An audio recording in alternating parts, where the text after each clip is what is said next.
اللہ کے نبی صلی اللہ علیہ وسلم کے پاس ایک صحابی ہے۔ کہنے لگے یا رسول اللہ صلی اللہ علیہ وسلم، مجھے اپنی جان کی، اپنے مال کی، اپنی اولاد کی، اپنے اہل و عیال کی بڑی فکر لگی رہتی ہے۔ اللہ کے نبی میں کیا کروں؟ حضور علیہ السلام نے ارشاد فرمایا، میرے صحابی، کیا تم فجر کی نماز کے بعد یہ دعا نہیں پڑھتے ہو؟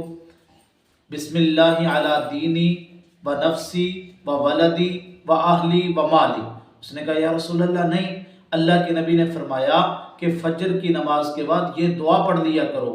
وہ صحابی چلے گئے، کچھ دنوں کے بعد حضور علیہ السلام کے پاس آئے، کہنے لگے یا رسول اللہ، جب سے میں نے یہ دعا پڑھنی شروع کی ہے اس وقت سے لے کے آج تک میری ساری کی ساری پریشانیاں اور جتنی بھی مجھے فکر لاحق تھی وہ ساری کی ساری ختم ہو چکی ہیں، اب مجھے کوئی فکر نہیں ہے۔ میرے دوستو، اب سمجھنے کی بات یہ ہے، اگر ہم میں سے کوئی آدمی کسی مولوی صاحب کے پاس جاتا نا تو اسے یہ بات کہتا کہ میرے مال کی فکر لگی رہتی ہے، وہ آگے سے کہتے کہ بھی آپ چھوڑو مال کو، ہر وقت مال مال کرتے رہتے ہیں۔ میرے نبی علیہ السلام کو اس نے بات بتائی، اللہ کے نبی نے اسے یہ دعا بتلا دی۔